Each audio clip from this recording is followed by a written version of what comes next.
Assalamu alaikum all. This is Manal Javed. My presentation's topic is application of graph theory to analyze literature. This topic quite different for me, so I thought I should share this topic with you guys. As we all know that graph theory is a branch of mathematics that deals with the study of graphs, and these graphs are mathematical structures used to represent pairwise relationships between objects. The graphs are made up of two parts, the points and the line connecting them, and the points called vertices, and we sometimes call them nodes, which represent the characters in the literature, and the lines called edges, and they represent the relationships and interactions between the characters. How do graph theory help to analyze any piece of literature? Graphs help us to interpret works of literature, historical events, or social interactions, which employ critical thinking skills, decision making processes, and drawing connections. Graphs can be used to visually represent the relationships between the characters in the story, and they connect the characters with the places and events, and they keep track of known evidence and information in a mystery plot, and much more. To understand how graph help us to analyze any piece of literature, any event, any story, we use the first book in J.K. Rowling's Harry Potter series as an example, and that how to analyze a work of literature with the help of graphs. So the first step is to make an algorithm for creating a graph from a book. So for this we have to read through the book and log all the interactions between the characters, then make decisions to define those interactions we want to graph, and tally the number of those interactions between each pair of characters. Then we create a vertex for each character who has at least one interaction, and connect those pair of interacting characters with the edge. And this work can be done manually on paper, or you can also create a presentation program. Lastly, we make observations about the graphs, and these observations help us to raise new questions and search the text for answers. We also use these observations as evidence to support a claim, to analyze the complex structure of relationships between the characters in the book. When we are creating a graph from the literature, we use some basic concepts of mathematics, which are abstraction, data usage, sequencing, and conditions. So, this is the log, and this log shows all the interactions between the characters of chapter 11 of this book. And after that we have here the tally, and this tally shows how many times the characters made a connection, or they interact each other.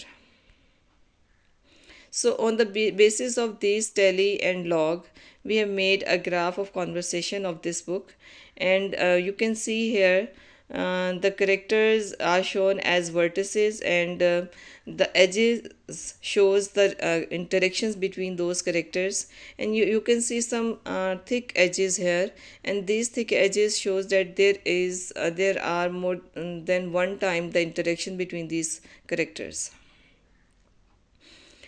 As we have noticed that the previous graph is quite messy, so we can clear things up, and we can create a second graph made up of only the edges that have weight greater than 1.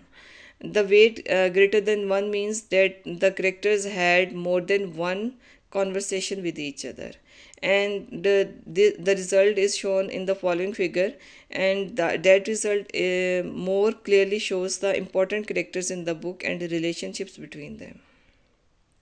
So this is the next graph, and you can see here that this graph is more clear, and you can see the important characters now. You can also make a graph by chapters, and when we separate the graphs by chapters, we can see the characters arc more clearly. When we isolate chapters or groups of chapters like this, it can help you to visualize the plot structure and the difference in writing style among various phases of the book.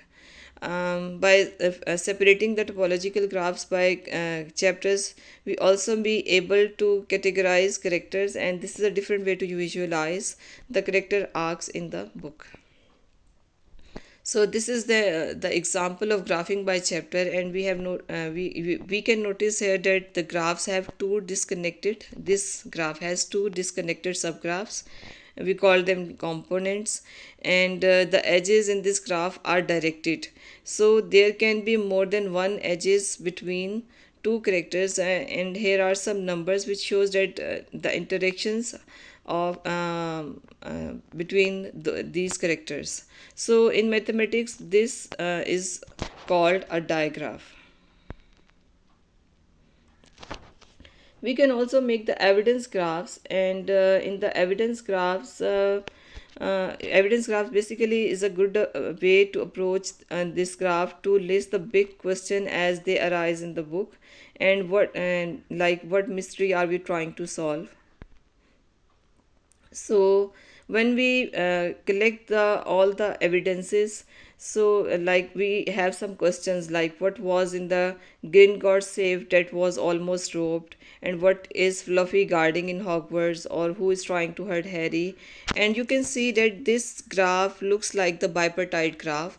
In this graph, evidence are the vertices in one side, and on the other side there are some characters or people, and those people connect with the edges to the evidence, and the edges shows the interaction or connection between the evidence and the people. So this is the type of bipartite graph. So in the end, it is concluded that creating algorithms or moving ideas into abstraction is an important aspect of many problem solving skills, because it helps us visualize the relationships between the characters in a book. It provides an objective perspective on the data and transfers this skill to analyzes other books.